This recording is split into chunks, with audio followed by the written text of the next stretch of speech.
Conduit News Radio with Paul Harrell is on now. Relentless deception and projection. That's up on our board right now for the rest of the week. Relentless deception and projection. That's what you see on the national level. That's what we see here, oftentimes here at the state level, if not the local level. Relentless deception and projection. Projection, of course, is, projecting the very thing you're guilty of on your opponents, on your political opponents. We're seeing this. It is rampant in the media, and it was, the hypocrisy yesterday when the president announced shortly after we were off the air, he comes out and tweets and announces that he's pulling 1,000 troops out of Syria. And, of course, we had people on the right condemn the president, Marco Rubio, Mitt Romney, Lindsey Graham. You had people on the left, Nancy Pelosi and others.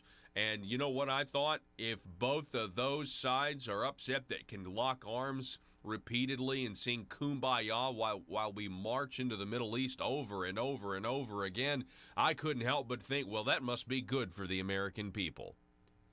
I couldn't help but think that we finally have somebody who is the buck stops with him, and he's making a decision on behalf of our American soldiers that we are not the world's police. Do you remember when that used to be the left's girlfriend? Do you remember when the Nancy Pelosi's and the Chuck Schumers and the left and even the Michael Moores, they were the anti-war party. They were the anti-Quagmire party. They were the party of diplomacy. And now they're upset that Donald Trump has stolen their girlfriend. And so if Donald Trump does it, it must be wrong. Listen to his reasoning. Here's the president yesterday. We've got this video here on Twitter. Joe, hit this play button because I think this is an honest motivation for why the president did what he did. Go ahead, listen. Are doing what we have to do, but we've been there for many years, many years beyond what we were supposed to be. Not fighting, just there.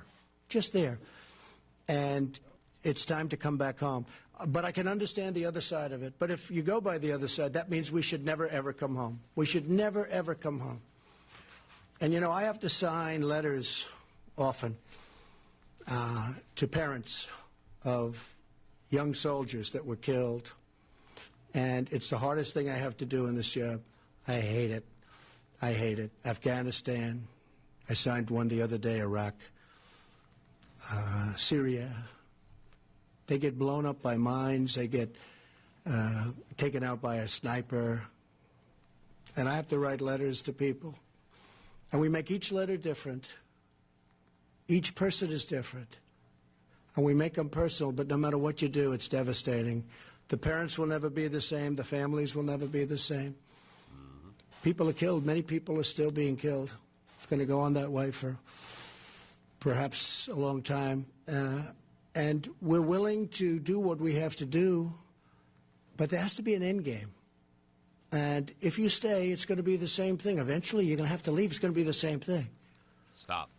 So here in just a moment, we're going to get to Tucker Carlson's guest last night, who seems to believe that the president pulling out of Syria is actually the beginning of an endgame. It's actually a strategy, and more on that in a minute. But last night, I saw this tweet from a guy named Kurt Schlichter, who said, I see a lot of armchair commentators trashing Trump over his decision not to intervene in the Turkish/Kurdish conflict, but I do not see, but I do not see is any of them articulating a clear objective and stating unequivocally how many American lives they are willing to sacrifice to attain it.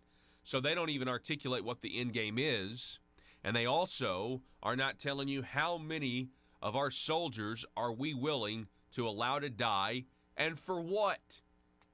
For what? I, once again, realized yesterday, and I know there are people out there, you guys might be more hawks, more neoconservatives, and you think this foreign policy in the Middle East where we go in, remove dictators, and make things better, which is not the case. I mean, the results are clear. I know you guys maybe still think we need to stay the course here. But how many families right now of soldiers who are over there in harm's way are praising God this morning for President Trump's decision to bring troops home? How many families right now? And the rest of America? How many times have the American people voiced their opposition to these endless wars in the Middle East? And it falls on deaf ears of both establishment Democrats and establishment Republicans. Over and over and over, people are asking for decades, why are we doing this? Why are we there? Make no mistake, this morning, know that the President of the United States, Donald Trump, is representing you right now. Not representing the establishment of the Republican arm, the neoconservative, not representing the Chuck Schumer and Nancy Pelosi, Hillary Clinton pro-war, Libya, Barack Obama, Muammar Gaddafi, we came, we saw, he died. He's not representing them. He, in this moment, is representing the people who elected him on a giant issue that we have been told is above our decision-making authority. The average American doesn't need to be able to vote for somebody that's actually going to change what the deep state says we ought to be doing globally. And yet, and I also see this, is all these people have been trying to get President Trump to go to war with Iran. They've been trying to get him to go to war with Iran. When he pulled back the attack, they said he didn't have the guts. All of these things the left used to be for, like no war, they're now for all of a sudden. And I think the president's like, okay, you try to make me go to war with Iran? You know what? I'll just pull out of Syria. How about that? He is going to break them. And that's what this process is. He is going to break this stranglehold of people, these elites that think they know better than the rest of us. Now, let's go to Tucker Carlson. By the way, we have a jam-packed show for you today. We're going to be talking, this China situation is ridiculous. We've got General Spalding back on the program coming up at 6:33. At 7:05, State Representative Joe Cloud, we're talking Russellville casinos. He penned a letter to the Racing Commission. And then we've got an author that we want to introduce you to coming up at 7:33. His name is Dean Reuter. He's the author of the book out today. It's called The Hidden Nazi, The Untold Story of America's Deal with the Devil. We got all that today here on the program. Let's go to Tucker Carlson. Tucker Carlson interviewed yesterday a guy by the name of Colonel Douglas McGregor, and he has a completely different take than what the mainstream media has been telling you all day yesterday about how President Trump is betraying the Kurds. That's what you heard. We've abandoned the Kurds. We've besmirched the United States reputation across the globe. Listen to this. Here it is. What do you make of the response to the president's announcement? Well, the swamp is clearly very disturbed because the president has done something that I have not witnessed in the last 30 years. He's actually injecting strategy back into American foreign and defense policy. Let me explain. He's turned to Mr. Erdogan, who has been trying to carve out a portion of Syria now for a very long time. Remember, Mr. Erdogan is also partially responsible for standing up ISIS. Then ISIS turned out to be a Frankenstein's monster, and he decided it needed to be brought under control. Now he wants to resettle Sunni Arab refugees in northwestern Syria and create a kind of security zone for Turkish interests. But he's also simultaneously told Mr. Erdogan, you can do this, but now you are responsible for dealing with ISIS if ISIS rears its head. If it comes back, it's your problem. Now, this is a very important point. The president has shifted the burden of responsibility for something that is clearly regional, clearly goes back to Turkey, to Mr. Erdogan. At the same time, Russia has promised to maintain the territorial integrity of Syria, come what may. How is Russia going to deal with Mr. Erdogan, who has decided to carve out a piece of Syria for his own purposes? And then we have Iran. Iran wants to maintain its connectivity to Lebanon and its Shiite allies in that country. But with the Turks dominating northern Syria, Iran now is going to be unable, or at least will find it far, far more difficult to connect with Lebanon. The point is the president has checkmated all of the key players in the region in Syria. Now they must confront each other for a change. But wait. Okay. Hey, did you hear that? I mean, besides obviously Tucker Carlson, he's always going to have an alternative take.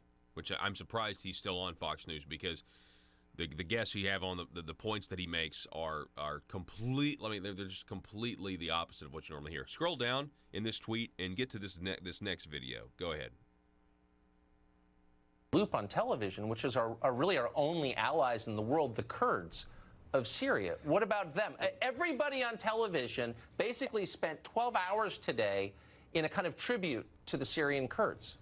Before we arrived, the Maoist communist Kurds in northern Syria, who have a long history and a close relationship with Moscow as a result, were always interested in allying themselves with anyone that would further their cause when their cause involves independence for themselves in Syria and also attacks against the Turks, whom they regard as enemies. In our absence, the Kurds now have to make a decision. Do we make a peace with Damascus, which is what the Russians have told them to do, which is what we have privately told them to do, which is what the Syrian government would like them to do? Or did the Kurds decide to take on the Turks independently? I rather think that the Syrian Kurds will decide that it's probably in their interest to side with Damascus. So once we pull out, I think we'll see that happen. But here's something else. Israel benefits from this because Iran is now at loggerheads with Turkey. Iran is interested in connecting to Hezbollah. The Russians have no interest in turning Syria into a platform for attack against Israel. So the Russians and the Iranians, who are checkmated by the Turks, now the Turks and all three of these people have to deal with the reality that Israel and the United States are benefiting from our withdrawal. So there you go. I mean, did you hear that anywhere all day yesterday on the networks? Did you hear that anywhere from your friends? No. I was talking to some friends the other day, or last night, and I'm telling you, it was amazing. They're not necessarily political, you know, one way or the other, but they were just saying everybody, it doesn't matter what the president does, there is hatred. I mean, it doesn't matter what, he could cure cancer, and that would be a bad thing somehow. So the president yesterday, I'm telling you folks, they're doing something that the left and people on the libertarian right have been begging Washington to do for decades. And the president actually does it. And people in the establishment wing, Marco Rubio, Nancy Pelosi, they say it's very disturbing, using words like retreat. And yet, there's clearly a lot more moving pieces going on. Perpetual war, using our military as a police force they were never meant to be. This is an incredible day today. And I know there's people, who, I might agree with on most things that are completely against this. But the bottom line is, on this issue, the vast majority of the people in this country have been ignored when we have been saying, why are we continuing to fight these endless wars? And now looks like we're being listened to. Telephone number 870-275-9799. Folks, he mentioned the Kurds being, the Maoists. Speaking of that, have you seen what's happened with the NBA? We're going to get into this more at the bottom of this hour with Brigadier General Robert Spalding from the Hudson Institute, who's an expert on U.S.-China relations. Throw this headline up, Joe. This is The Guardian. NBA scrambles after China angered by pro-Houston Rockets regrettable pro-democracy tweet. This is so embarrassing that our country has been sunk to this level of bowing down to the communist Chinese. We here in Arkansas are no stranger to this because we have a governor who is bowing to the communism, who is ignoring all of the red flags, bringing China in here to do business with us. And here's the NBA as well, because they want money. They want to sell out their country. The NBA would rather have money, and they would rather be able to market to the communist Chinese than stand up for what makes this country great, which is the fact that, they're communists and we're not. Now, I saw somebody that said we're more communist than they are, which is ridiculous. But China suspends relationship with rockets. Here, go to the Breitbart article, Joe. China suspends relationship with rockets over GM tweet supporting Hong Kong protests. So China's now mad. Here's the best article, though. The Daily Caller with the latest. Elite American institutions keep bowing to communist China over and over again. Here it says the NBA provided the latest example Sunday night when League Commissioner Adam Silver apologized for Houston Rockets general manager Daryl Morey's tweet in support of pro-democracy protesters in Hong Kong. Rockets star James Harden followed suit and apologized to China for Morey's tweets. Now, the reason I'm sure this is also a big deal, anybody remember Yao Ming, the Chinese guy, the 7-footer? He played for the Rockets. So there's a lot of Chinese people that probably follow the Rockets to this day because of Yao Ming. The Brooklyn Nets' new billionaire owner, Joseph Tsai, slammed Morey in a Facebook post Sunday night. Tsai, the co-founder of Chinese internet titan Alibaba, described Morey's tweet as so damaging to the relationship with our fans in China, adding that the hurt that this incident has caused will take a long time to repair. China Daily, the communist government's propaganda arm, used the NBA's conciliatory reaction to warn other companies to learn their lesson. The big Chinese market is open to the world, but those who challenge China's core interests and hurt Chinese people's feelings cannot make any profit for it. Then the Daily Caller article goes on, talks about the American universities, the Confucius Institutes. Hollywood has censored itself for years in order to ensure access to the Chinese market. Then it talks about MGM Studios digitally altered the 2012 remake of Red Dawn to change the invading army's nationality from Chinese to North Korean. The Walt Disney Company, remember they threatened to boycott Georgia if a pro-life law took effect, even though the company apparently has no issue doing business with the Chinese regime, which is keeping dissidents alive on machines so they can harvest their organs one at a time, setting up an elite a market for people to schedule their heart transplants.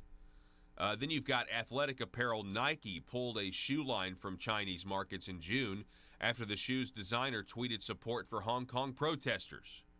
This is going on and on and on, and it's all about the money, which makes me ask even more, why is Arkansas recruiting these Chinese communist businesses here? They're not really businesses. Who in Arkansas is being paid? Now, before we go to break, I got a 15-second clip I want to show you because, not coincidentally, the libertarian-minded creators of the very crude show South Park that I have watched on and off since I was in the 7th grade, South Park did an episode on this very issue last week. It aired last Wednesday. Here's 15 seconds, kind of towards the conclusion of the episode. This is what it sounded like.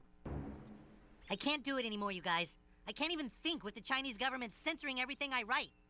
So there's not going to be a biopic movie for us? It's so wrong, you know? I mean, we live in a time where the only movies that us American kids go see are ones that are approved by China. Stop. The only movies you're going to see are the ones that are approved by China.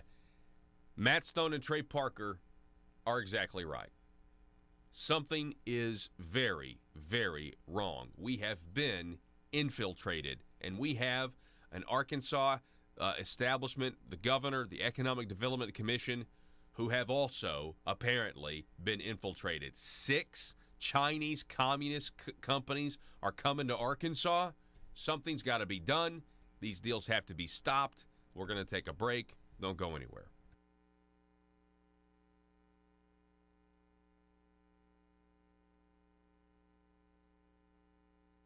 All right, folks, welcome back to the program. Really appreciate you being with us this morning. I've got this article. Now, this is back on the September the 23rd. It caught my attention.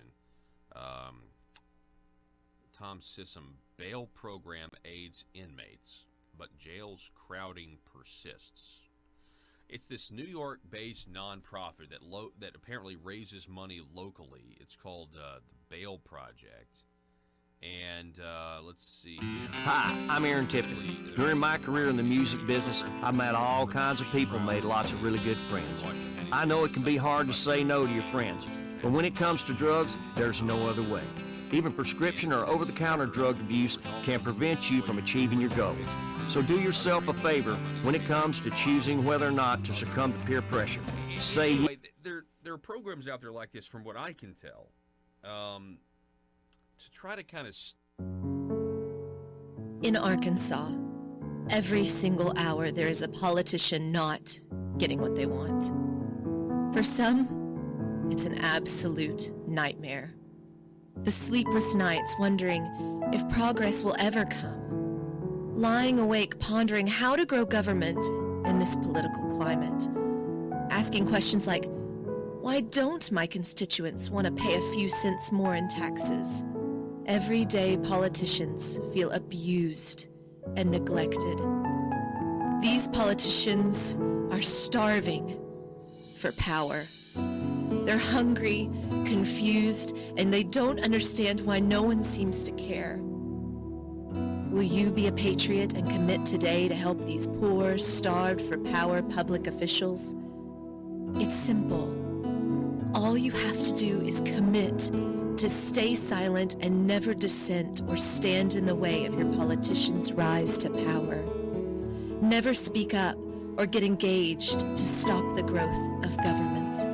By committing to these simple steps, you will ensure the life of your politician will be filled with contentment and the respect they are desperately seeking, as well as campaign contributions from lobbyists. This message brought to you by Aristocrats Serving Arkansas. PHP Parody.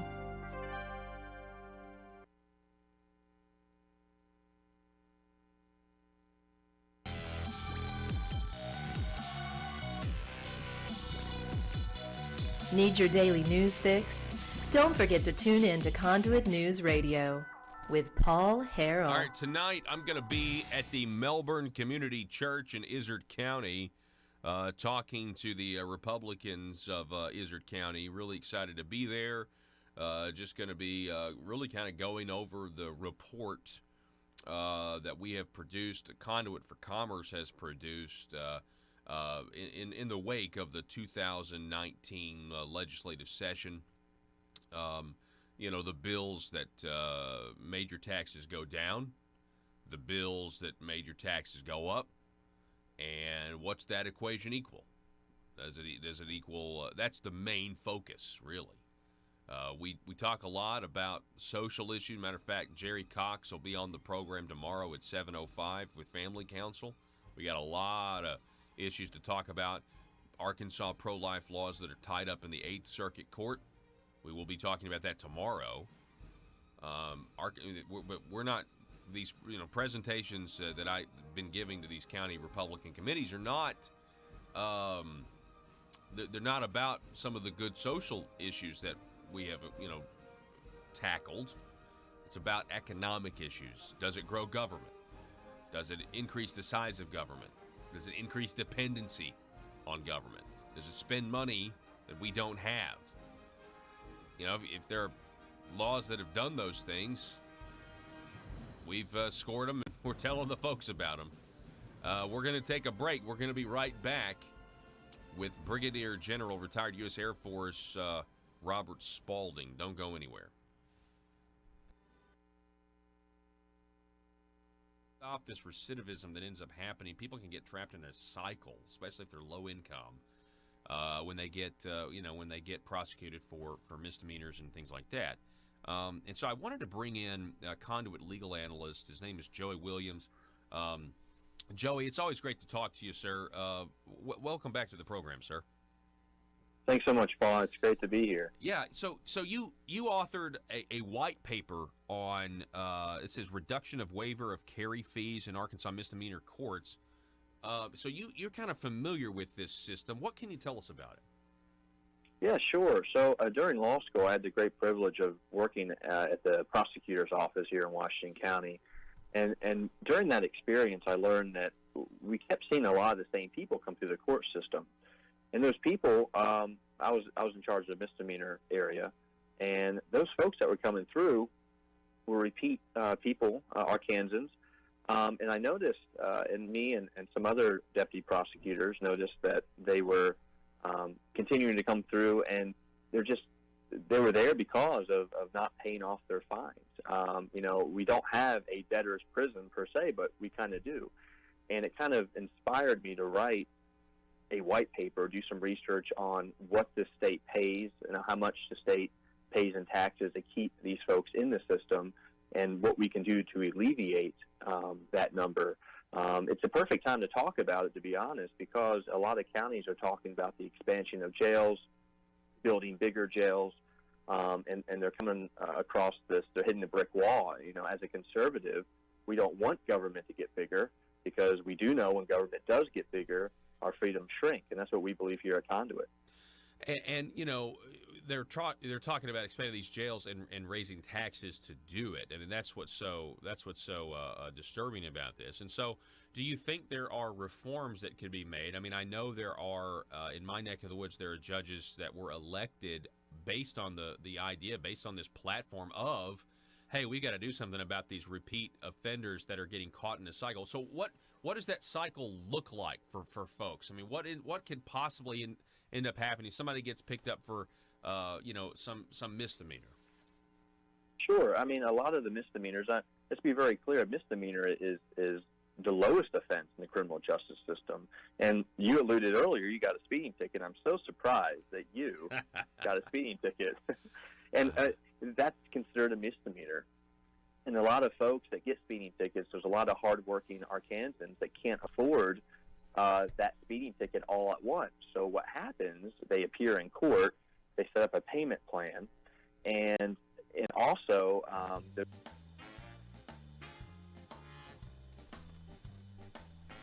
exposing the truth and everything the Marble Palace establishment keep trying to cover up.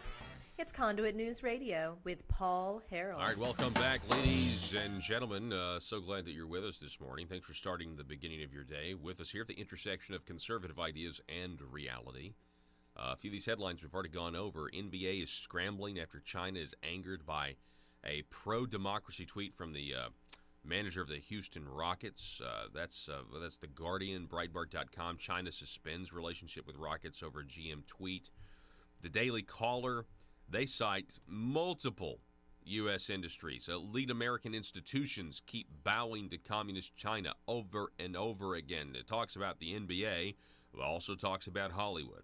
Also talks about the hypocrisy of the Walt Disney Company, Nike. Also the NFL is looking to emulate the NBA and accessing the Chinese revenue. Is this really these American companies choosing potential revenue over the benefit of the country and the ideals of freedom that America represents? Here to talk more about this, once again, we have a U.S.-China relations expert, Brigadier General Robert S. Spalding. He's a senior fellow at the Hudson Institute and author of the new book, Stealth War, How China Took Over While America's Elite Slept. General Spalding, it's good to have you back on again. Thanks. Great to be here. What's your reaction to this? I mean, this is huge news. As soon as I saw it, I was so thrilled that we, had you scheduled to come back on, because I know you certainly know what you're talking about here. So, I mean, what do we do about these American companies bowing down to the communist Chinese? It's terrible. I mean, it's horrible. But you know what? When I saw that, I was actually giving a talk yesterday in Palm Beach about the book, and I said I can think of no better advertisement for exactly what the book is trying to explain, which is, you don't need tanks and ships and planes to take over a country anymore. You have essentially globalization in the internet. And so, where, during Hitler's time, you would have needed a Nazi panzer division to come in and take control of the NBA. Now all you need is the profits from China, and they'll essentially bow to the Communist Party's wishes. So this is exactly what's going on. It's exactly what I experienced in the White House when I would try to get law firms or think tanks to help me expose what China was doing. and it helped me come up with policy options to counter it. They would tell me, sorry, but we can't anger our Chinese patrons. And so this is going on across the country. It's not just the NBA. It's not just Hollywood. It's the tech companies. It's Apple and Google. It's Facebook. They all want to be there. And in order to be there, the Chinese Communist Party requires American corporations to abandon the values of our nation. And that's exactly what's happening in this country. We're abandoning our values, and really not for better for the American people, because we lost 13 million jobs and 70,000 factories, to the point where, they're manufacturing our military equipment now. So it's a tragedy and something that we need to fix. Yeah, and so, this word globalism gets thrown around, and then this other word, nationalism, gets thrown around. And sometimes, people try to, I think, mischaracterize what people mean in America when they say nationalism. But I really think it's like you said. I mean, our nation has not benefited from this, mass exodus of manufacturing to China and everything else. American corporations may have. But, I mean, here's an example where you would think that they would understand that those pro-democracy protesters in Hong Kong are waving the American flag because they think what we stand for is for freedom, and it's good and better than what they're facing, and yet they turn their back on them. They apologize, all for $1.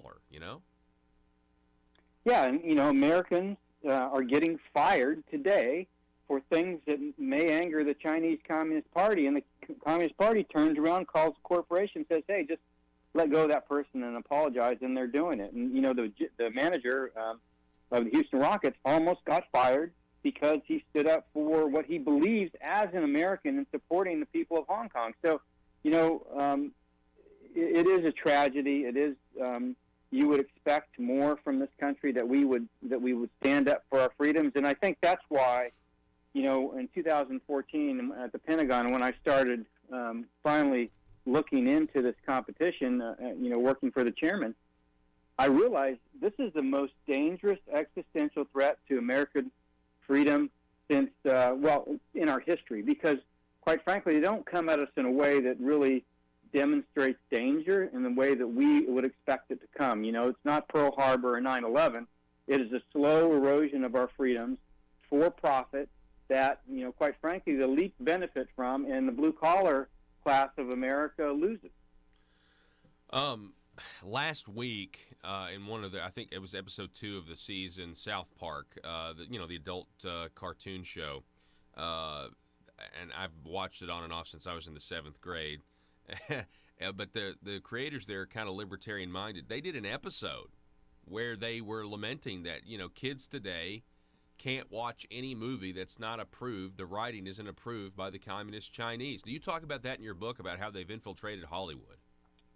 I didn't do the media in the book because that's been done before. But clearly, that's well documented, that Hollywood is basically, with Red Dawn, the new version of Red Dawn. It was Chinese, and then they made it North Korean in order to sell it. Of course, they never even sold it when they changed it to North Korea in China. So, I mean, this has been going on for a long time. Actors over there are essentially bowing to them, the movie industry. And so Secretary Pompeo, earlier this year, went to the Motion Picture Association of America and basically told them they needed to stop selling out American values for profit, for selling movies in China.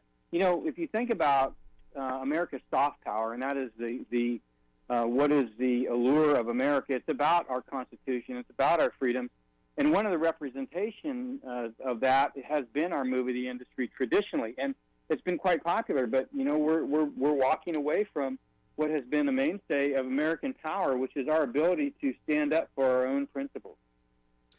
And this is so disturbing to me. We're talking with Brigadier General Robert S. Spalding, again, senior fellow at the Hudson Institute. His book, A Stealth War, How China Took Over While America's Elite Slept. I love the sub-headline of that book, the subtitle there, because, I mean, I would consider the heads of the NBA, the heads of, Nike and others, elite. I mean, they are America's elite.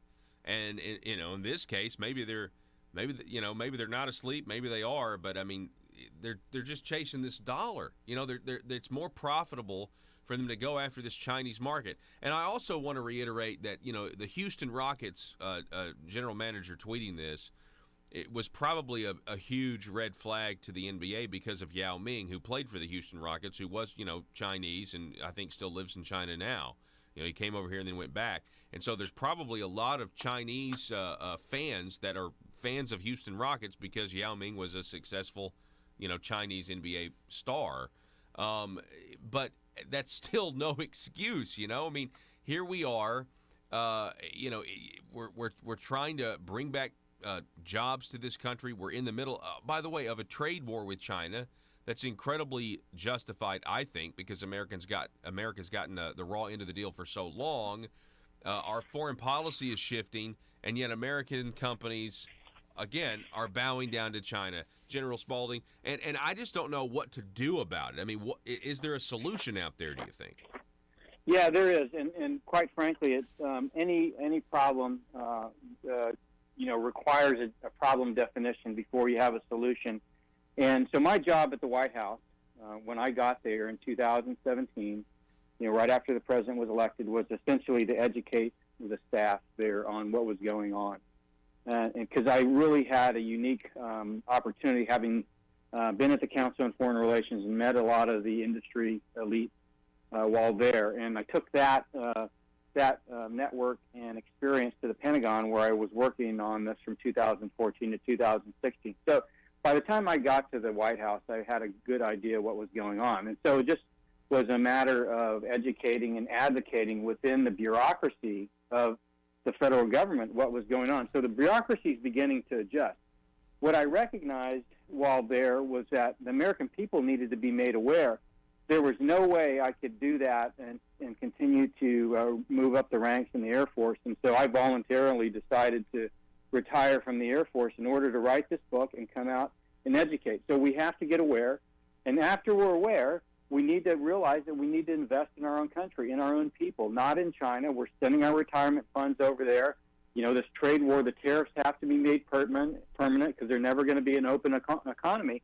We're just going to have to go back to what we were doing during the Eisenhower years, which is really, being really responsible and efficient on how we spend defense dollars and pouring the majority of our money into our own country, infrastructure, industrial base, STEM education, and research and development. Oh man, and then the problem will kind of fix itself at that point, by doing that. And there's a lot of people with the trade situation. A lot of people thinking, what we're going to have to also go back and do is just do different trade deals with countries around that area.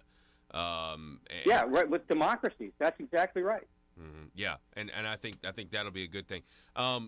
Brigadier General Robert S. Spalding, I appreciate your comments on this issue and this developing story. We really appreciate it, and congratulations on your book and the success that you're having with it. And we will talk to you again soon. China seems to be in the news every week now. Yes, it does. Thank you so much. All righty, thank you. Folks, the book is Stealth War, How China Took Over While America's Elite Slept. Check it out. You can get it at Amazon.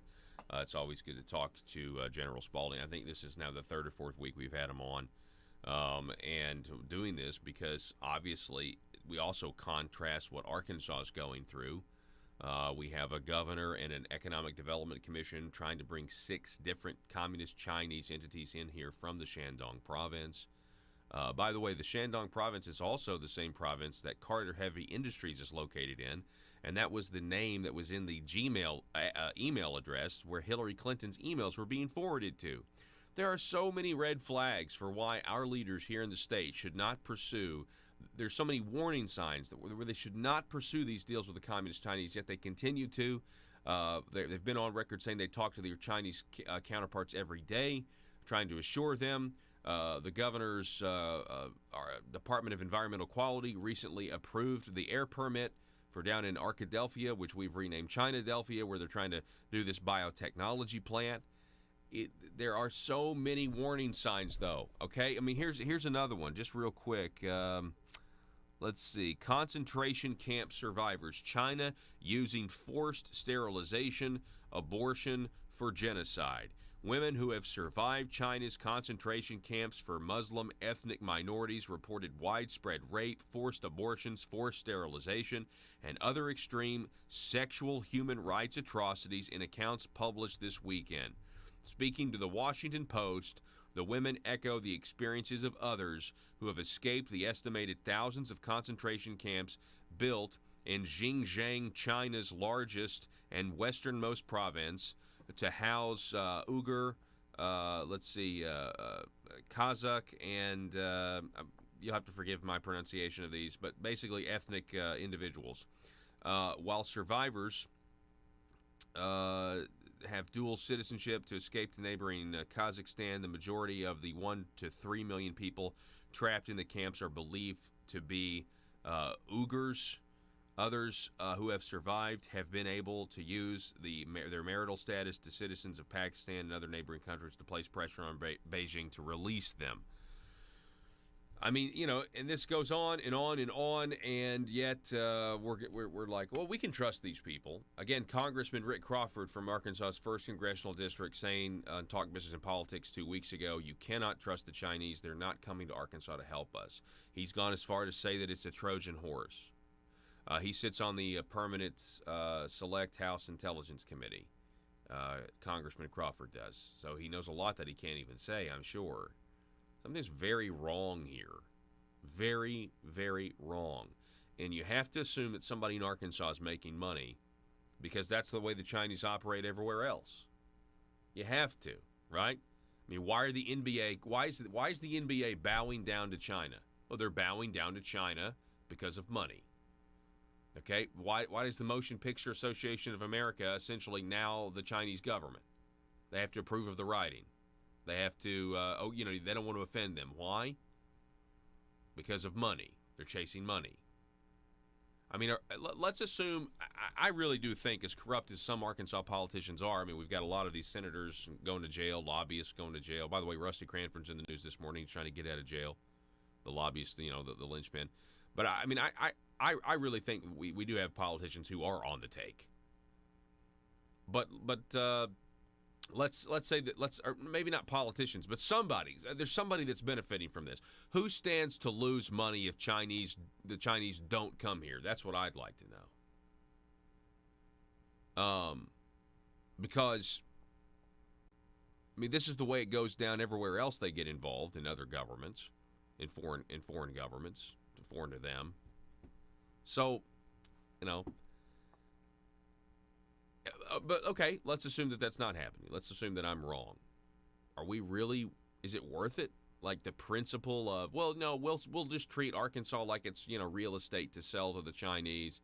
Because, you know what, they're going to promise jobs. Jobs will come here. Arkansans will have jobs that they don't have now, which is a farce in and of itself. But they'll have jobs, so we can look over the fact that they're keeping dissidents alive and selling their organs so people can schedule heart transplant surgeries from abroad, and we'll ignore the fact of what they do to Christians. We'll ignore what they're doing to churches, tearing them down. We'll ignore what they're doing to the to Hong Kong. We'll just ignore all of that because we really need jobs. Really? Does that seem like the moral thing to do to you? Not to me. Why China? What exactly is going on? The telephone number 870-275-9799. If you would like to contribute to the program today, you can also send off on Facebook. I'll get to your Facebook comments next. I want to hear all about it. Everything we've talked about so far on the show, I want to hear what you have to say about it. What do you think of President Trump pulling the troops out of Syria? Do you think he's representing the American people there? I do. What do you think about this China situation with the NBA? Also, we have State Representative Joe Cloud coming up at 7:05. We're going to talk the Russellville Pope County Casino situation. He penned a letter to the Racing Commission asking them to hold off on approving anything until the courts get done litigating. Then, of course, at the bottom of the next hour at 7:33, please, you want to stay tuned for this. I'm excited about this interview. I want to introduce you to Dean Reuter. He's got a book out today, entitled The Hidden Nazi, The Untold Story of America's Deal with the Devil. What's that all about? You got that and much more. Also, your meme of the day coming up at 7:50, an hour from now. Back in just a moment.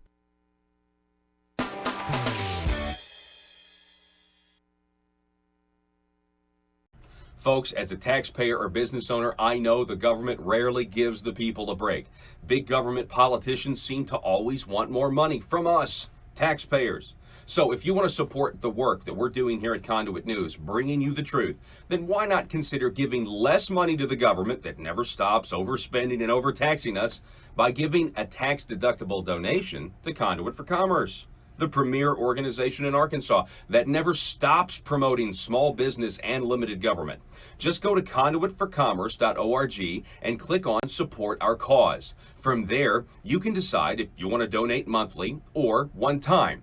Give the government that's using your tax dollars to grow and grow less, and give the people fighting for your values more. Go to conduitforcommerce.org right now. There's an assessment fee that's tacked on to that payment plan. If they're not able to pay off their fine in full within 30 days, a $5 or $10 or even $15 fee is tacked on to their bill. And when you have hardworking Arkansans that are paying $25, $10 a month because that's all they can afford, they are never getting out of the system. And when they miss a payment, they get a court appearance date, and if they do not show up in court, guess what? It's a failure to appear. That's another $350 charge. A warrant's written for their arrest, which is another $300 charge on top of that. They're found, they're arrested, they're brought to jail. They can't post bail because they have no money. So you can see very quickly that the cycle begins, and you see these folks that have been in the system, that have been in the system for years, and for a $300 charge, they've paid $2,000 over 3 years, and they're still paying for late fees, court costs, court fines, and Determined et cetera. to drain And the thing swamp that really, in Little Rock, bothers it's me and so Conduit many other News colleagues Radio with Paul is that Harrell.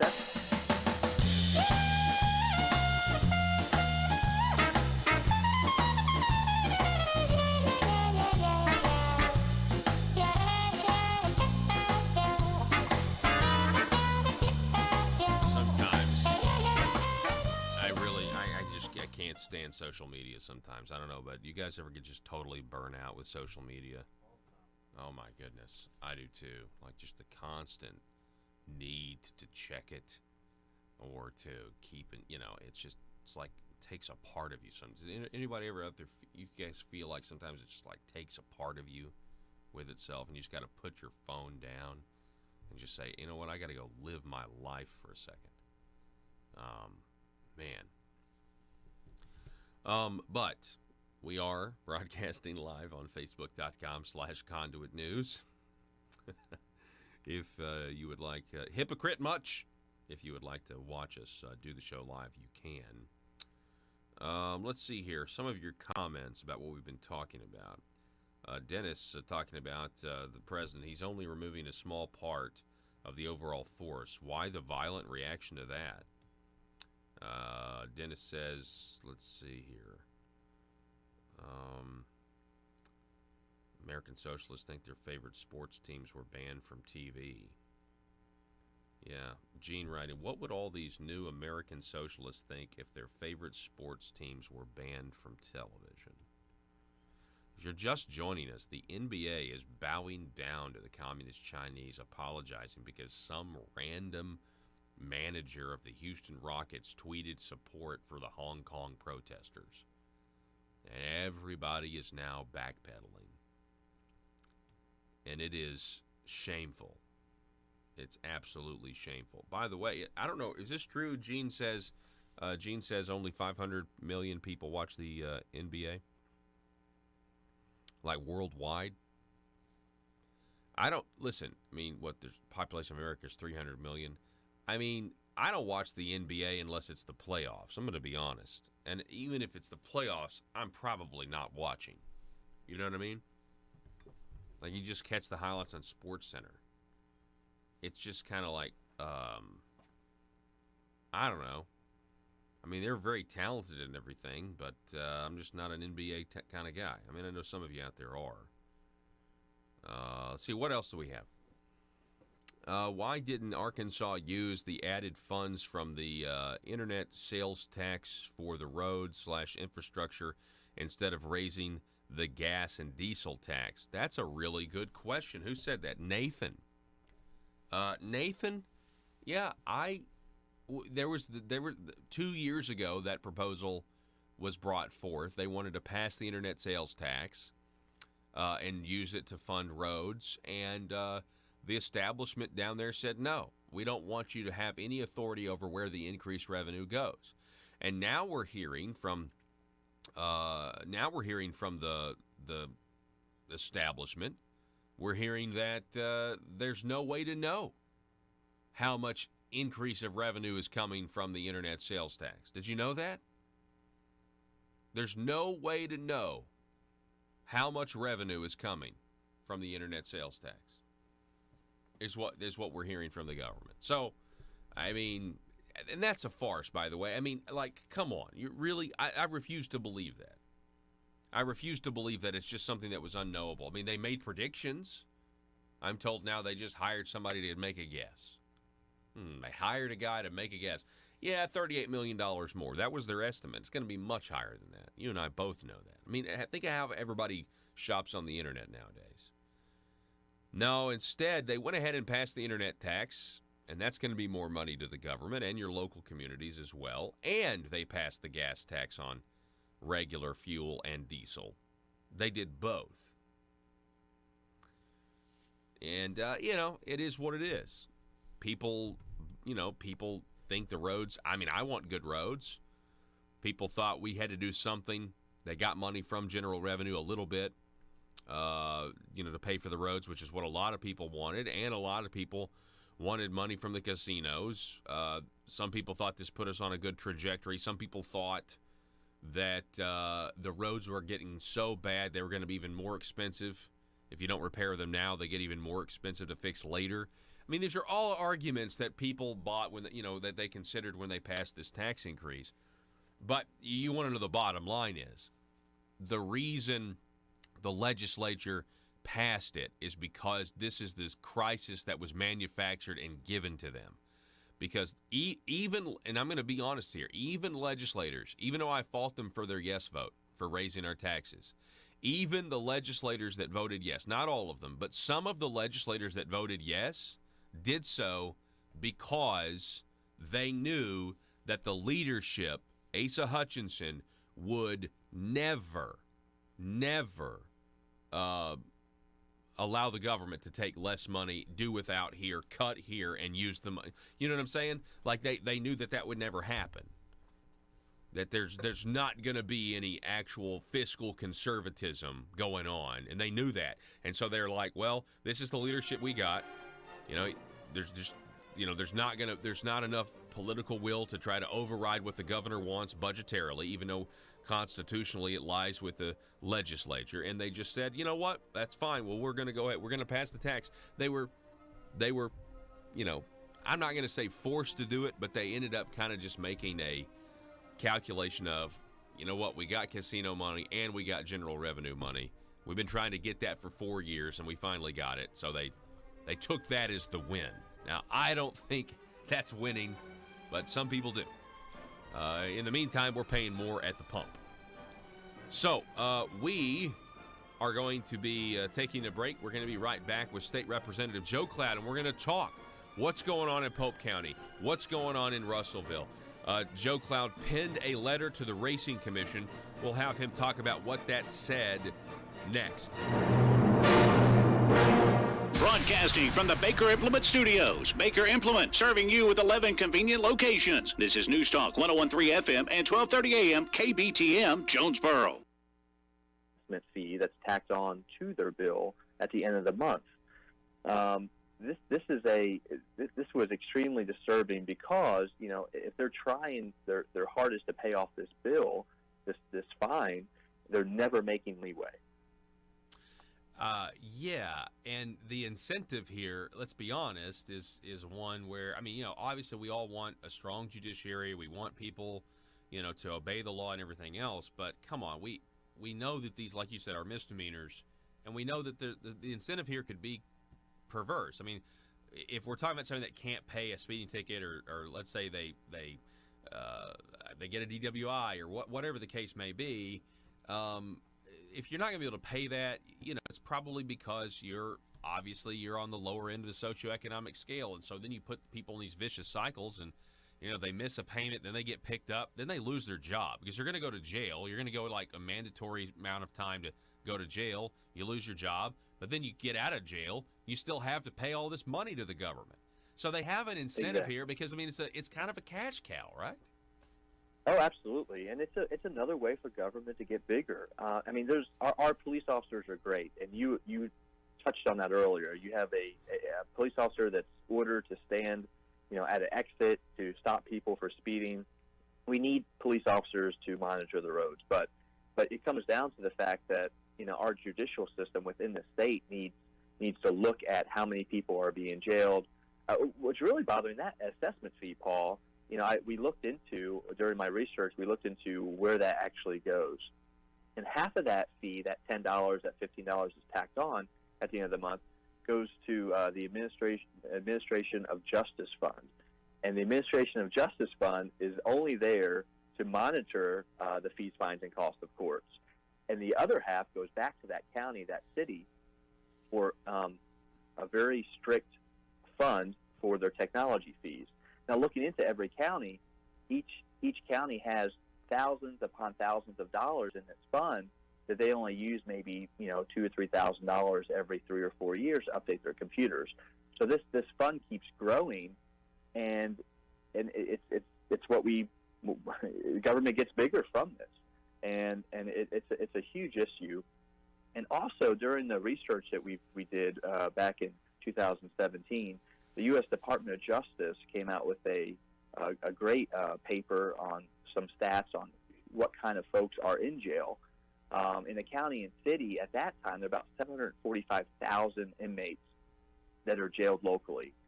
And 65% of that were awaiting court action, meaning they were arrested, they could not post bail, they were sitting in jail until their court date, which a court date's usually anywhere from 30 to 90 days later.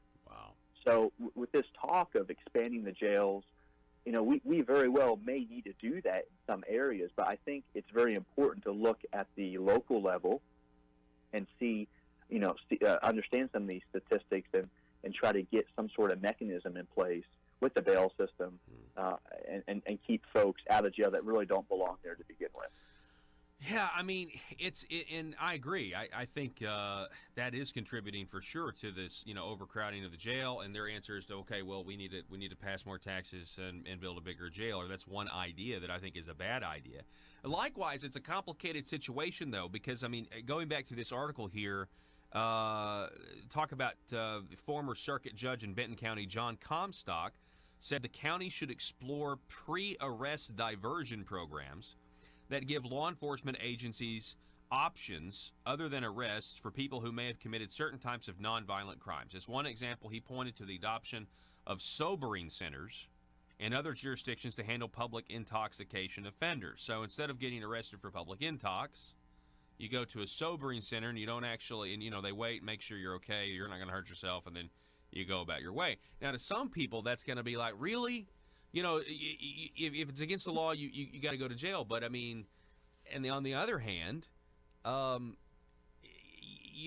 we have this issue. It's like, do you want to pay more taxes, or are there other solutions?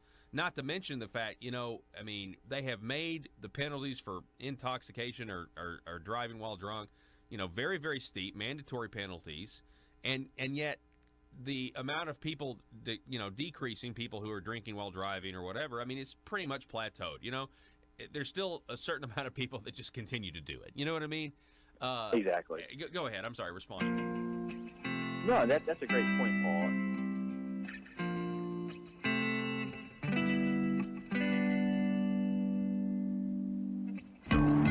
I think it's time we ask ourselves if we still know the freedoms that were intended for us by the Founding Fathers. They seem to be in full-scale retreat from spending cuts and are talking about raising people's taxes again. And I have only one thing to say to the tax increasers. Go ahead, make my day. If we lose freedom here, there's no place to escape to. This is the last stand on earth. Those who would trade our freedom for security have embarked on this downward course. Whether we believe in our capacity for self-government or whether we abandon the American Revolution and confess that a little intellectual elite in a far distant capital can plan our lives for us better than we can plan them ourselves. Conduit News Radio with Paul Harrell is on now. It's hour number 2. Good morning. Thank you for waking up with us. We really appreciate it. Some of you having your first sip of coffee. I have had 300 milligrams of caffeine already this morning. I'm feeling pretty good. The telephone number, 870-275-9799. We've got State Representative Dr. Joe Cloud is back with us on the line. Joe, how's it going, sir? Good morning, Paul. Going very well, thank you. Yes, sir. I'm glad that you could be here. I saw this over the weekend, this headline, the Arkansas Democrat-Gazette, letter requests pause on Arkansas casino. Lawmaker wants all issues cleared. You were that lawmaker. Well, go ahead and just tell us a little bit about it. What led you to writing this letter to the Racing Commission? Well, the Racing Commission was supposed to meet Thursday 2 weeks ago, and that meeting was canceled. As probably most of your listeners know, and I know you know, there is a valid casino proposal before the Racing Commission. And I and several others wanted to attend that Racing Commission meeting just to see if there was going to be any action on that proposal. And that committee meeting was canceled. It's been reset, and unfortunately I already have a commitment for the time that Racing Commission meeting has been reset, so I will not be able to attend. So I just wanted that commission to hear my voice, hear my opinion. I know those are very learned men. They're very successful businessmen. Their counsel, I know, is doing his due diligence and staying on top of the actions and activities in and around Polk County.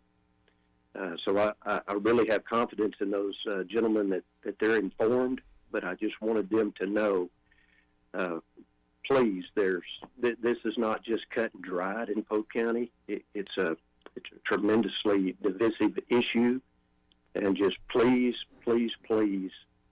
take your time before you make any decisions. So that was my request.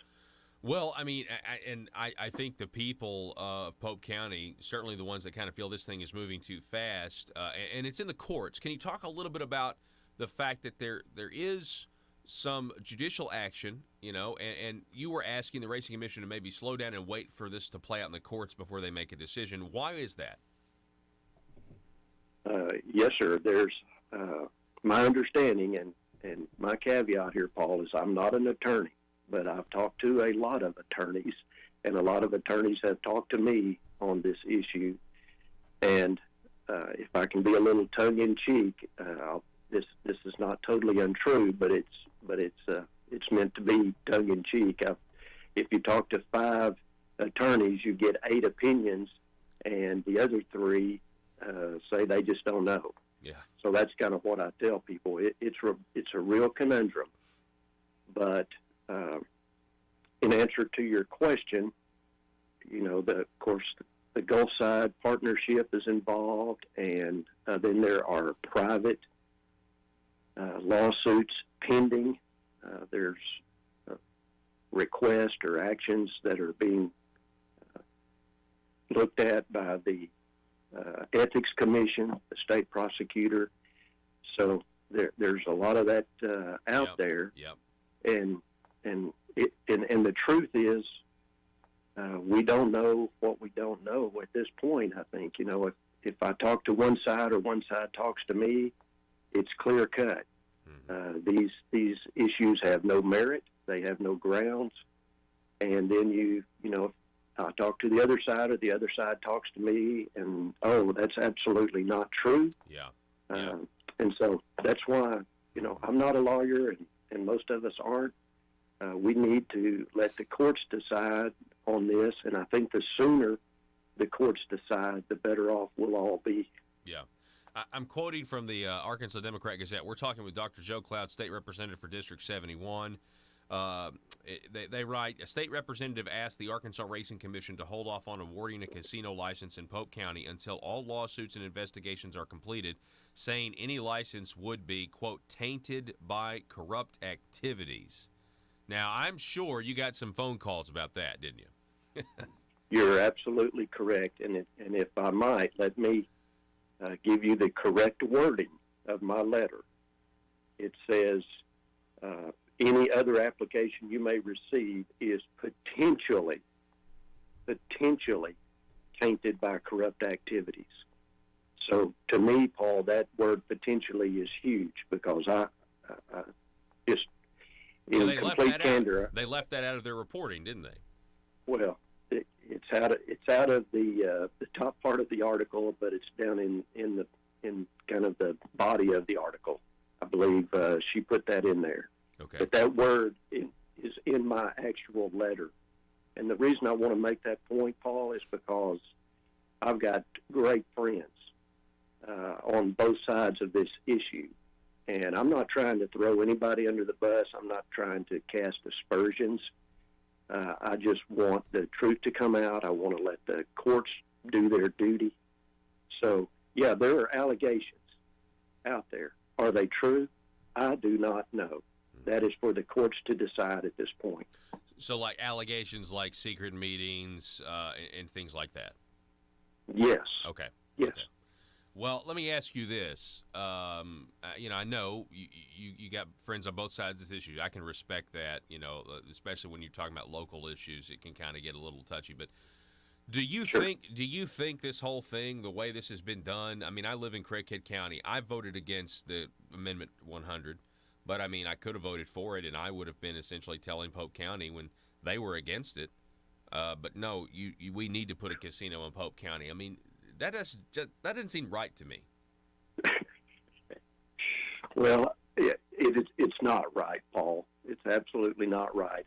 And the people are going to have a chance in November of 2020 to vote on how our Constitution gets changed and modified and all that sort of thing. So I would beg your listeners, even at this time, to just put it on their radar and be aware that, our Constitution's been amended over 100 times, and right now it's a very, very, very fluid document.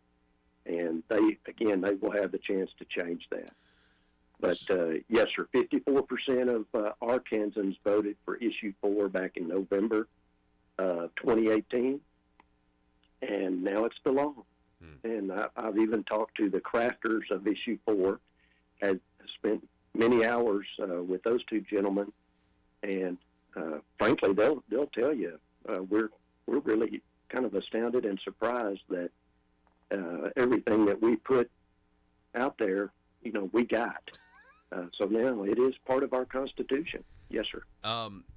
Do you think, though, this county ordinance that says that before, they have the approval of the, quorum court, and then it goes to the racing commission, that before that could happen, they have to have a separate vote and poll the people of Pope County to see if they want this to go forward? Do you think that vote should take place? I would love to see that vote take place, because then the people could speak. The people of Pope County spoke in November of 2018 by a 70% majority that, hey, we would like to have, or we want to have, the ability to have this vote before any proposal is sanctioned by the quorum court or the county judge. And again, now, Paul, we're back to the legal conundrum where one side says that that local ordinance now has no merit whatsoever, and the other side says, well, wait a minute, that's our law right now until proven otherwise. Mm-hmm. Yeah. So, again, I've carefully listened to both sides and both arguments, and I understand they, particularly the quorum court side of the issue, says, look, we can't do that. We've investigated that over the last several months, and there's no way that we can have that vote. And so that's what they say. And the other side says, well, sure, we can have the vote. That's what we voted to do. Yeah. Let the people rule, Yeah, I agree. And last Thursday at the Quorum Court of Pope County, they were going to try to pass a new ordinance to undo the ordinance that requires the vote, which I thought was interesting, but that was tabled. Just so you know, folks, that was tabled. I'm told it was tabled because they didn't have the people there to pass it, or they didn't, have the attendance they needed to actually pass it. Maybe they're 2 votes shy or something. But that was interesting to me, Joe, because if they've in the past said that the ordinance it doesn't mean anything, why is there now an effort in the Quorum Court to pass another ordinance that negates the ordinance that would require a Democratic vote? Wow, great question. And again, not being an attorney, and also, again, Paul, I want to stress, and I kind of tried to make it funny there earlier, but you can talk to 5 different lawyers, and you can get many different opinions on that. But yes, there is talk that the Quorum Court's going to rescind that initiated ordinance. And again, my understanding is they have the power to do that, and that might free them up from some of the lawsuit issues if they do that. Yeah, and that's another thing that is, because we're talking about, a casino. Here's the problem I have. Down in Jefferson County, okay, they're all, for the most part, they can't wait for the casino to get there, right? It's not an issue. That's correct. Okay, it's like they're just, that's correct. Their main debate right now is whether or not to allow smoking in there, and that's people want to smoke in a casino. And, but yes. There is the stereotypical, series of events that seemed a lot of times to be associated with a casino when it comes to town. And at least in the headlines, I think we see that stereotypical situation playing out, in Pope County, whereas, you've got these allegations of secret meetings, you've got this ordinance that the people passed, now the ordinance doesn't mean anything, now we're tied up in court, now we have them coming back, talking about undoing the ordinance that's the challenge, that's in the court in the first place. And it's kind of, you get the feeling, at least in the headlines, again, we don't want to disparage people, and but you kind of get by hook or by crook, this is gonna go through, and that's why I'm paying attention to it, because I don't think, and again, I don't live in Pope County, but I don't think the majority of the people actually want a casino and everything that casinos tend to bring to local communities. I don't think they want that in Pope County. Paul, what we have to go on to that point is the last vote, and that was November of 2018. Again, 70% said they wanted the option. They wanted the local ordinance to pass, and obviously it did. And then at the same time, 60% voted against Issue 4, which became, of course, Amendment 100. So the argument that's been posed to me many, many times is, look, the public tide has changed, and the sentiment has changed, and now that we see some of the dollar figures, people are for this now.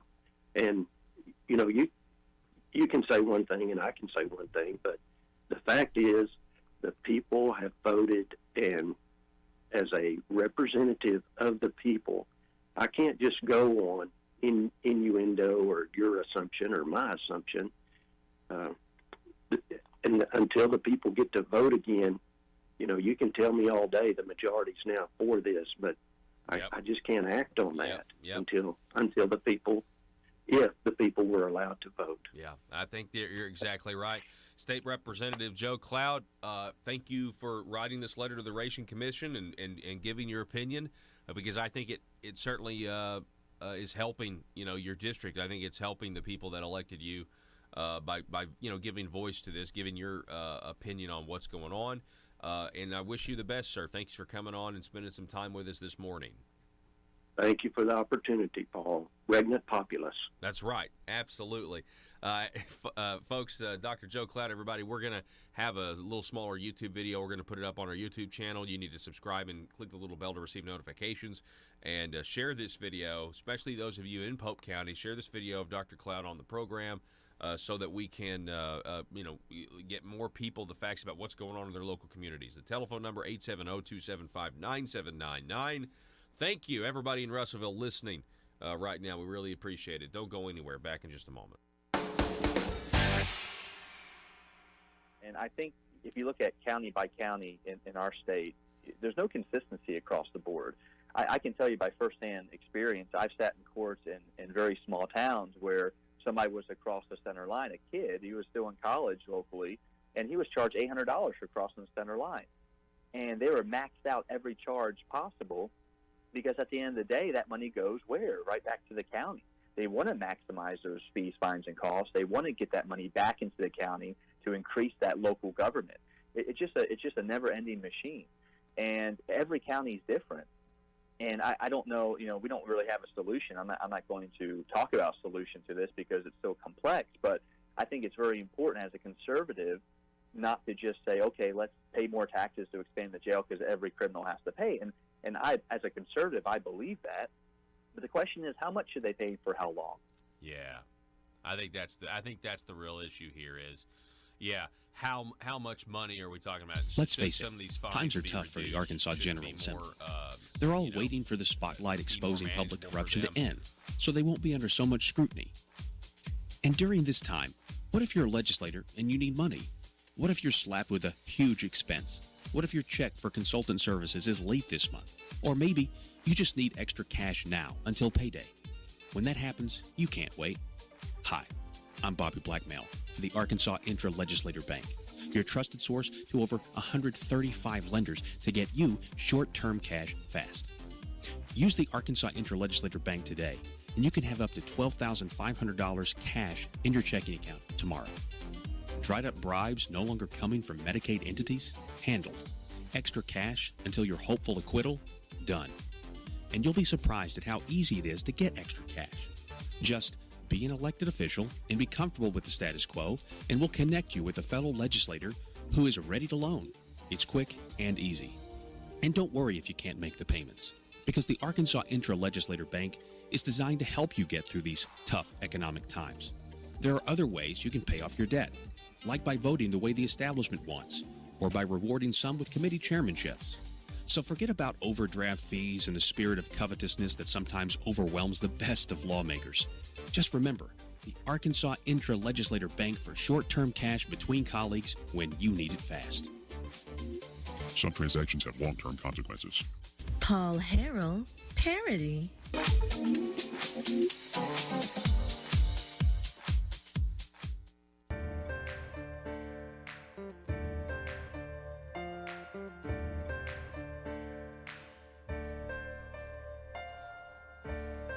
Bringing you your daily dose of truth.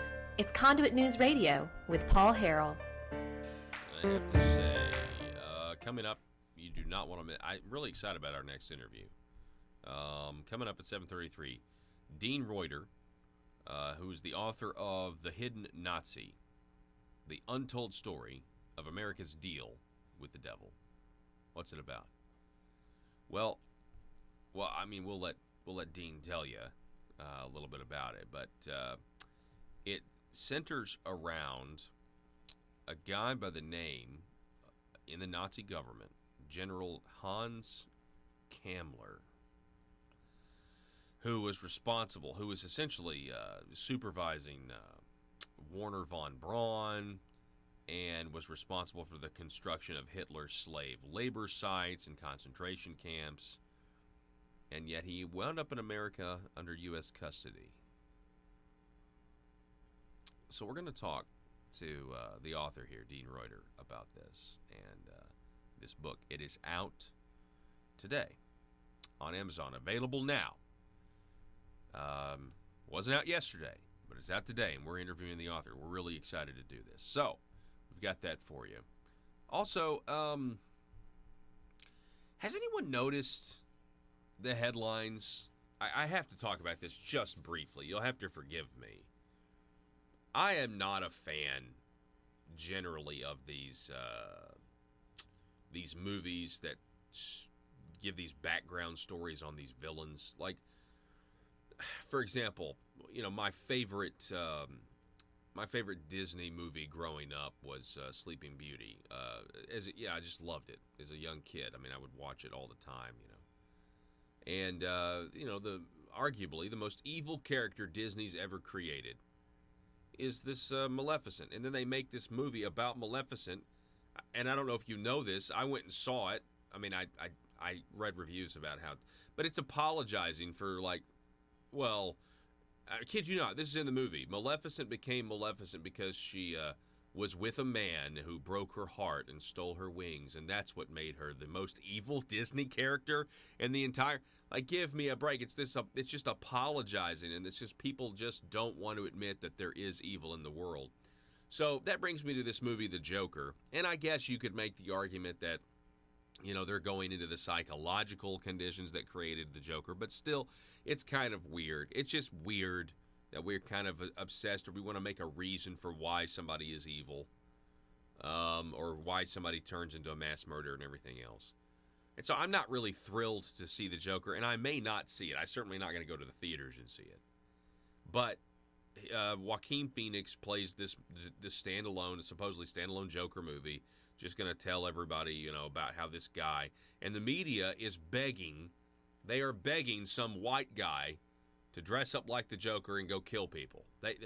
From what I can tell from the headlines, the media, and this goes back to relentless deception and projection, but the media is begging for somebody to actually do something that's similar to this movie. Not only that, they're saying that the Joker is a Trump supporter. Did you know this, Joe? They're saying that the Joker is a Trump supporter. A CNN, this is from Breitbart, but a CNN commentator is claiming that the hit movie, it made $90 million this weekend, so it is a hit. That the movie The Joker represents a validation of, quote, white male resentment, which was instrumental in helping elect Donald Trump. These people are so stupid. I mean, it's to the point where they are just stupid in their obsession, in their derangement, having to tie everything back to the president. You mean, talk about, hatred, man. Like, they just can't help it. Listen to this. A guy by the name of Jeff Yang, who is a CNN opinion writer, quote, "It's an insidious validation of the white male resentment that helped bring President Donald Trump to power. Says it's about the forgotten man, a man who has been crushed underfoot by the elite, dragged down by the equality-demanding feminists, and climbed over by upstart non-white and immigrant masses." This is what the progressive left focuses on. Can you imagine being like a white male and a progressive in today's society? Can you imagine it, Joe?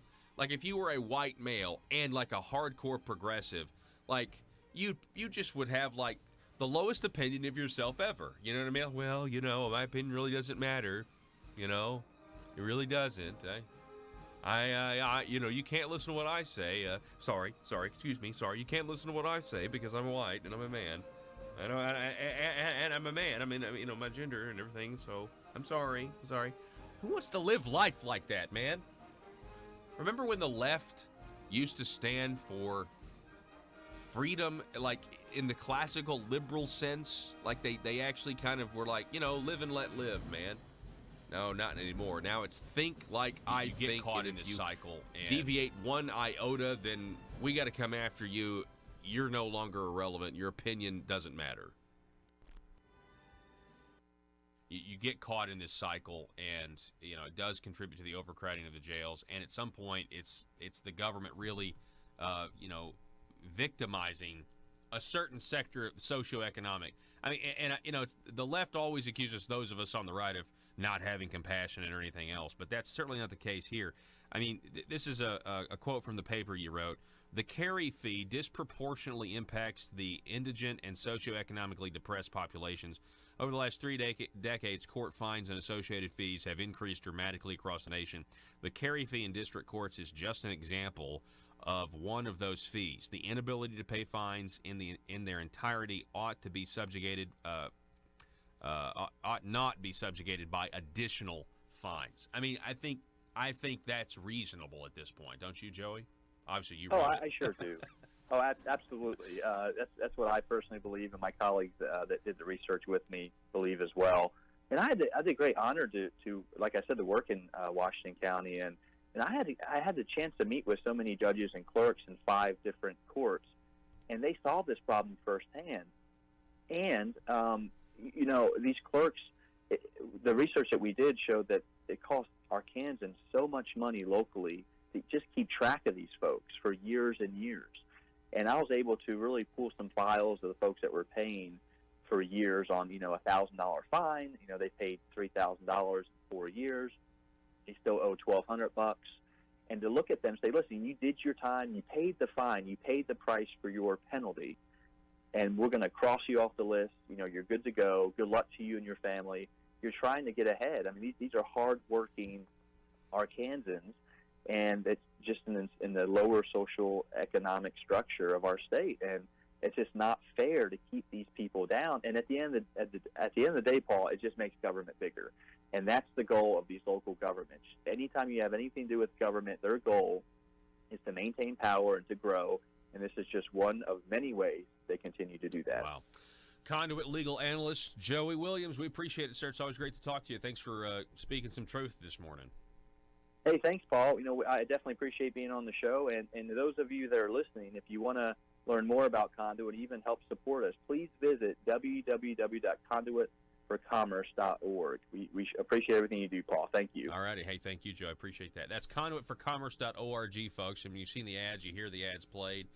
But that's certainly one way, a big way that you could help us out tremendously.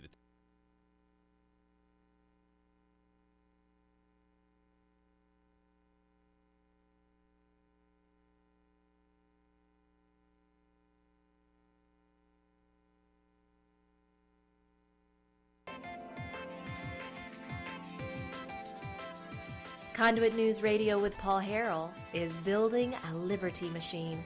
Find out more at conduitnews.com.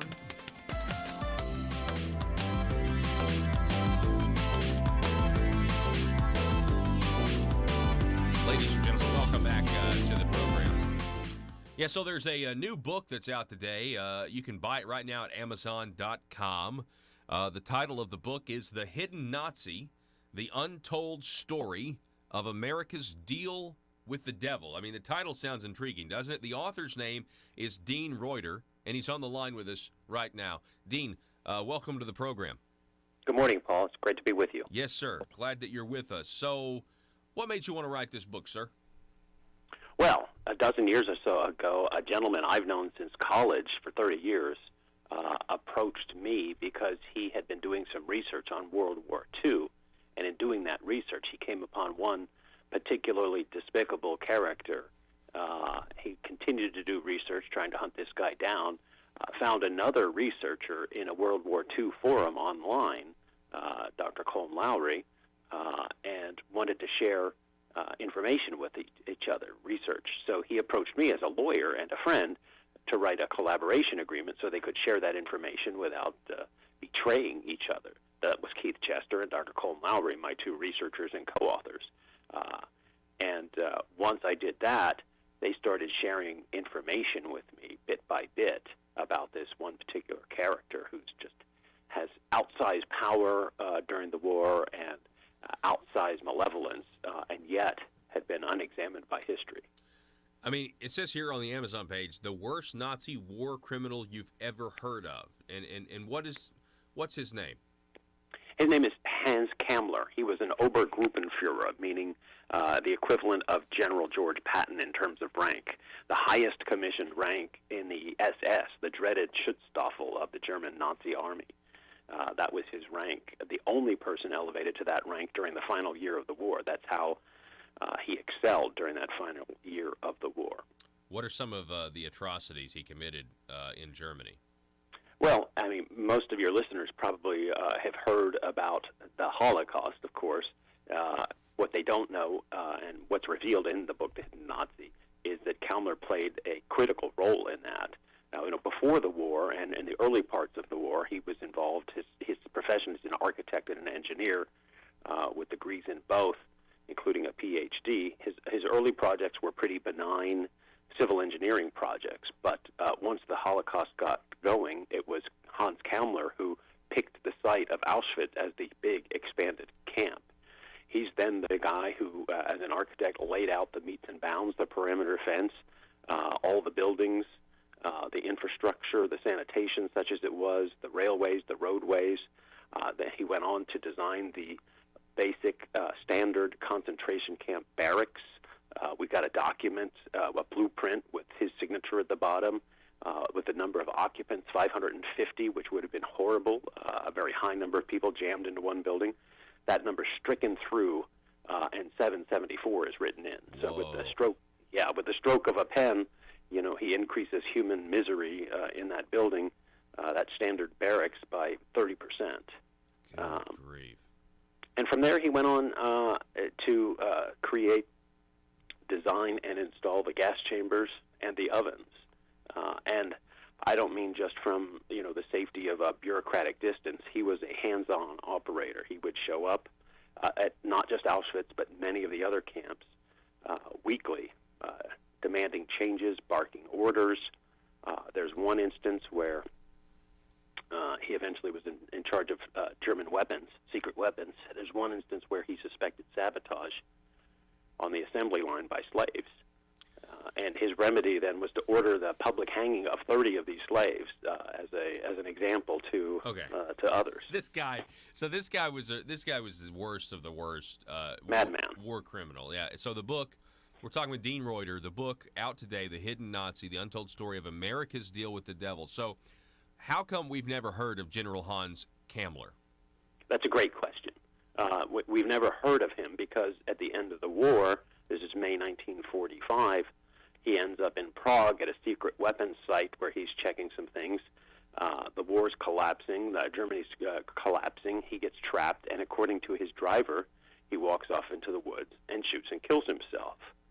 The problem with that story is that his driver never collected his identity disc, which were the World War II German version of the dog tag. Never collected his identity disc, his sidearm, his papers, never turned those in. There's never been a body. Post-war searches for a grave site have turned up nothing. And then about 50 years later, his adjutant had a different version of his death, that he committed suicide, but it wasn't by gunshot, it was cyanide, it was a slightly different place, tried to explain why there was no body.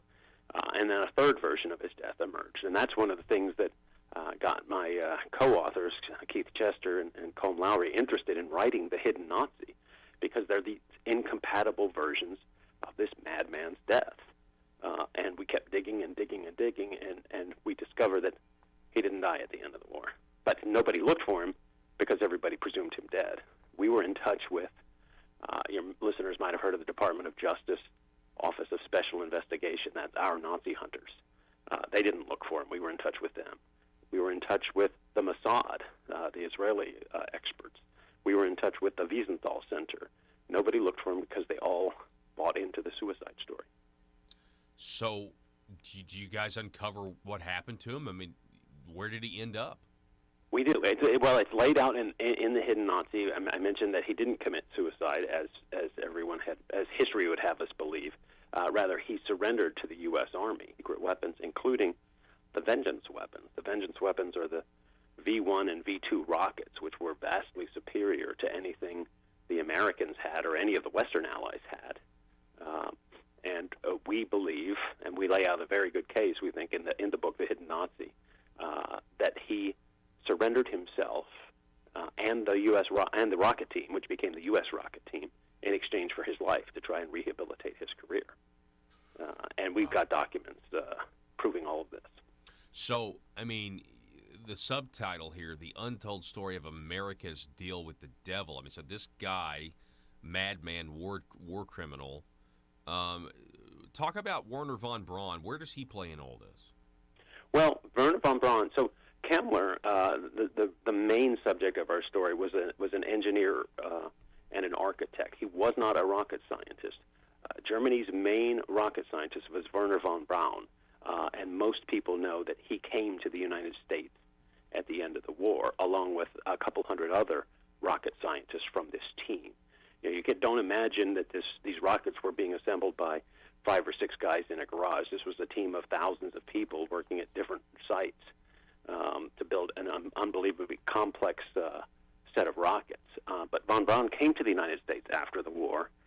He really became something of an American hero, working on our ICBM, helping the United States have the first moon landing. But we also discovered some very, very troubling information that hasn't really been discussed before about von Braun and his involvement in the Nazi regime. Most of the rocket scientists tried to either have their records erased, either just not sort of ignored, or altered a little bit. So the point of focus would be we were, soldiers doing our jobs. We weren't involved in atrocities. We didn't use slave laborers, for example. We weren't ardent Nazis. We weren't ideologues. We were just sort of along for the ride, good citizens trying to work for our country. We found that it was a little bit more complicated than that with von Braun. Gosh, this book, folks, it's out today. You've got to get it. The Hidden Nazi, the untold story of America's deal with the devil. So kind of expand on that. The deal with the devil, really? I mean, was it that bad? I mean, and obviously there's got to be benefits from us using their scientists. But I mean, were there any?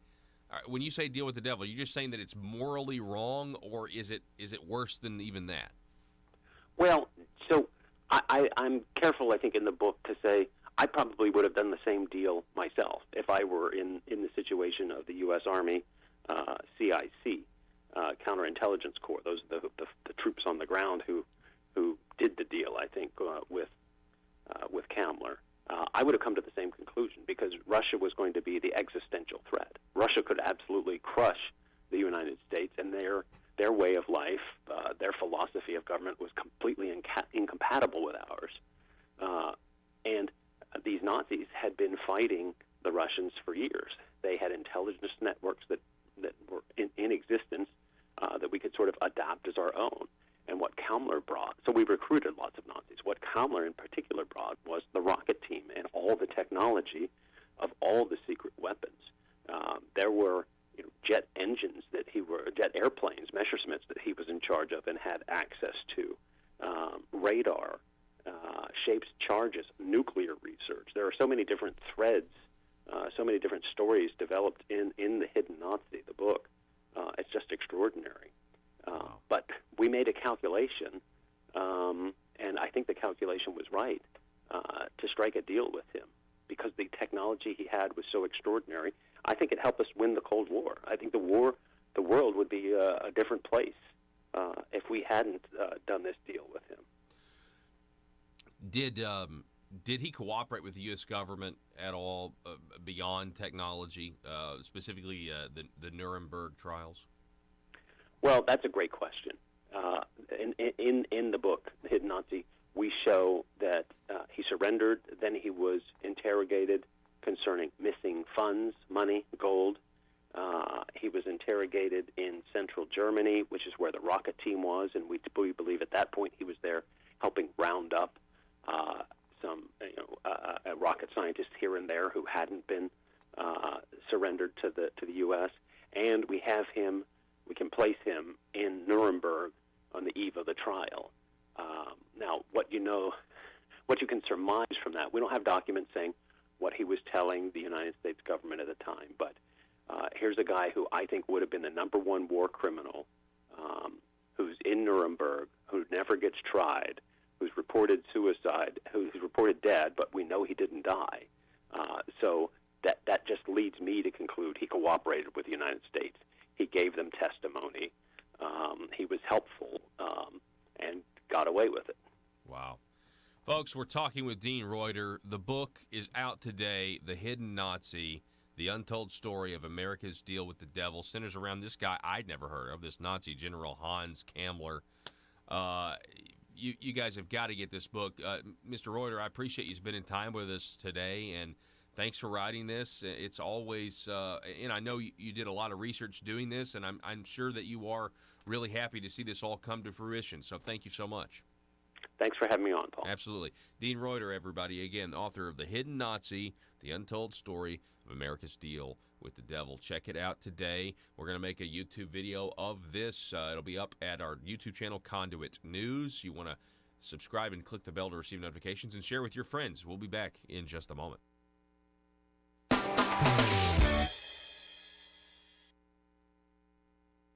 Folks, as a taxpayer or business owner, I know the government rarely gives the people a break. Big government politicians seem to always want more money from us, taxpayers. So if you want to support the work that we're doing here at Conduit News, bringing you the truth, then why not consider giving less money to the government that never stops overspending and overtaxing us by giving a tax-deductible donation to Conduit for Commerce, the premier organization in Arkansas that never stops promoting small business and limited government. Just go to conduitforcommerce.org and click on Support Our Cause. From there, you can decide if you want to donate monthly or one time. Give the government that's using your tax dollars to grow and grow less, and give the people fighting for your values more. Go to conduitforcommerce.org right now. Absolutely. That's what I personally believe, and my colleagues that did the research with me believe as well. And I had the great honor to, like I said, to work in Washington County, and I had the chance to meet with so many judges and clerks in 5 different courts, and they saw this problem firsthand. And these clerks, the research that we did showed that it cost Arkansans so much money locally to just keep track of these folks for years and years. And I was able to really pull some files of the folks that were paying for years on, $1,000 fine. They paid $3,000 for 4 years. They still owe $1,200. And to look at them, say, listen, you did your time, you paid the fine, you paid the price for your penalty, and we're going to cross you off the list. You're good to go. Good luck to you and your family. You're trying to get ahead. I mean, these are hard-working Arkansans, and it's just in the lower social economic structure of our state, and it's just not fair to keep these people down. And at the end of the day, Paul, it just makes government bigger, and that's the goal of these local governments. Anytime you have anything to do with government, their goal is to maintain power and to grow, and this is just one of many ways they continue to do that. Wow. Conduit legal analyst Joey Williams, we appreciate it, sir. It's always great to talk to you. Thanks for speaking some truth this morning. Hey, thanks, Paul. I definitely appreciate being on the show. And to those of you that are listening, if you want to learn more about Conduit and even help support us, please visit www.conduitforcommerce.org. We appreciate everything you do, Paul. Thank you. All righty. Hey, thank you, Joe. I appreciate that. That's conduitforcommerce.org, folks. I mean, you've seen the ads, you hear the ads played. But that's certainly one way, a big way that you could help us out tremendously.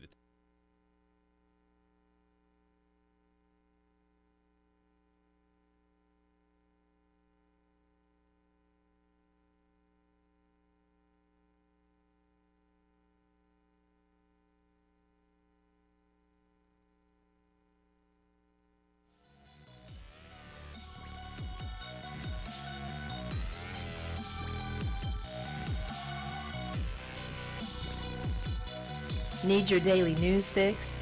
Don't forget to tune in to Conduit News Radio with Paul Harrell. All right, this headline, conduitforaction.org. There's a vote against studying gun restrictions in the state of Arkansas. What does it mean? Here is David Ferguson, the former head of the Arkansas Bureau of Legislative Research. September 20th, on September 20th, the Arkansas Legislative Council voted against conducting committee studies on 2 ideas for legislation to impose gun restrictions. Gun rights activists praised ALC's action and are hoping this is a sign the legislature will continue to vote to protect Second Amendment rights in future legislative sessions. But it was really a sign our politicians will stand strong against gun restrictions in the future. I'm sorry, the question is, but was it really that? Or was there something else going on? While some legislators who spoke against the studies have been consistent defenders of the Second Amendment, others likely had other motivations.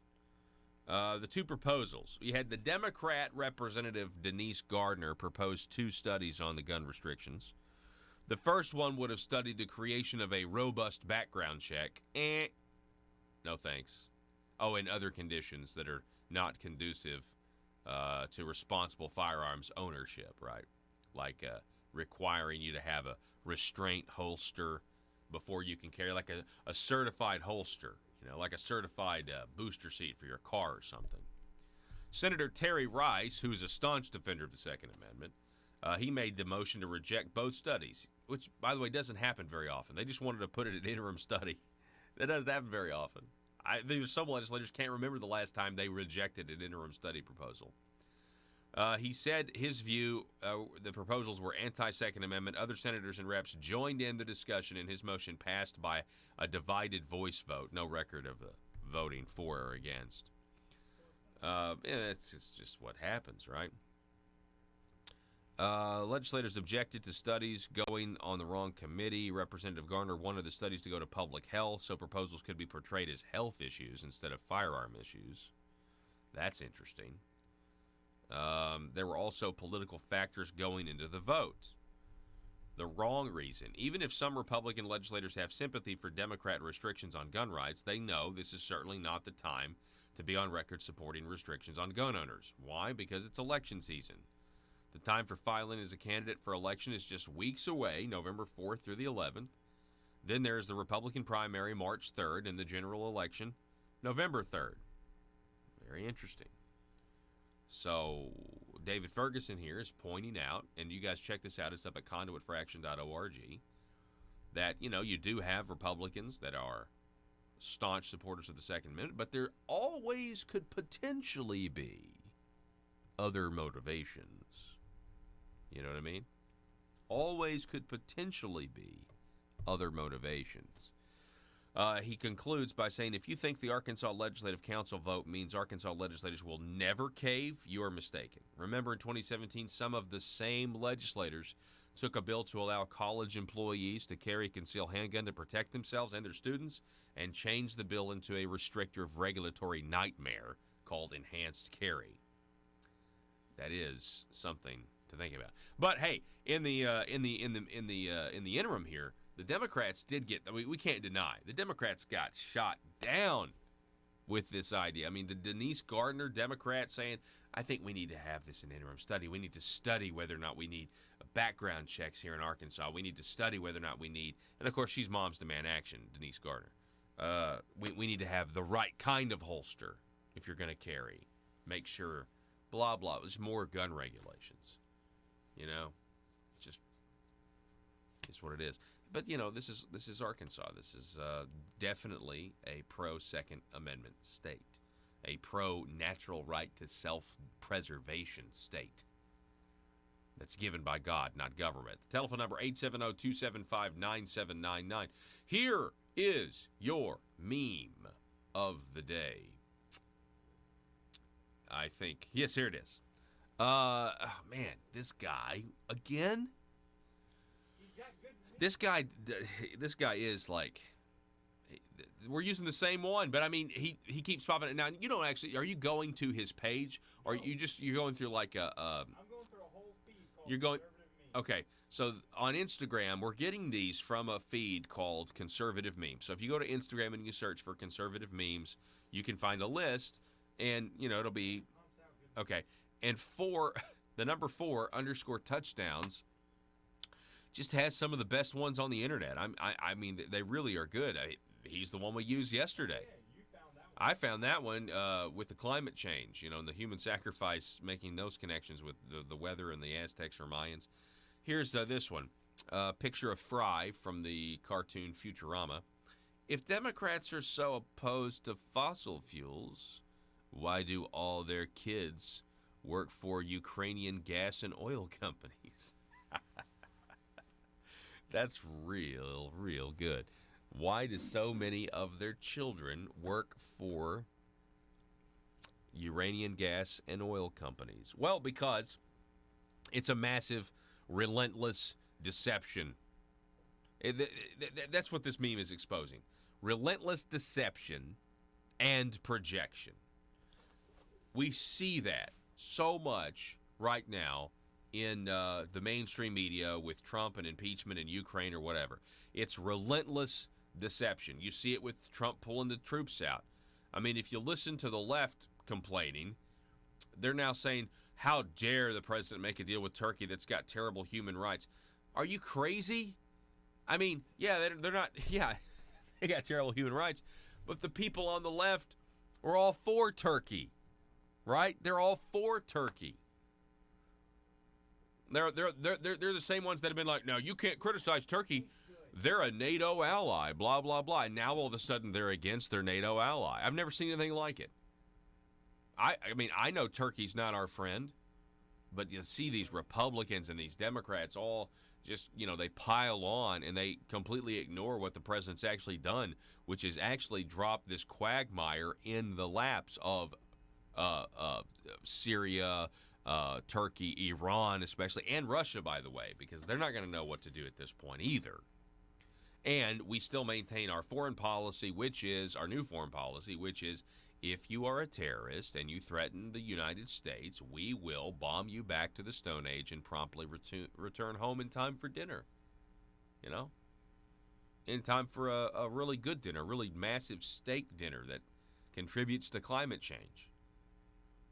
Telephone number again, 870-275-9799. If you missed the first hour, we got into what the president actually did. You can check that out, but I will summarize it by saying the left used to be anti-war. They used to be anti-continued involvement. Libertarians on the right have been saying this. Nobody's listened to anybody that wanted to end foreign entanglements. George Washington said, be wary of foreign entanglements, especially these where we've been in there for so many years. And you say one thing about the president, on this issue, he is representing you. He is representing the average American that's tired of the war. Can you imagine how the families of these soldiers that are coming home are praising the Lord today?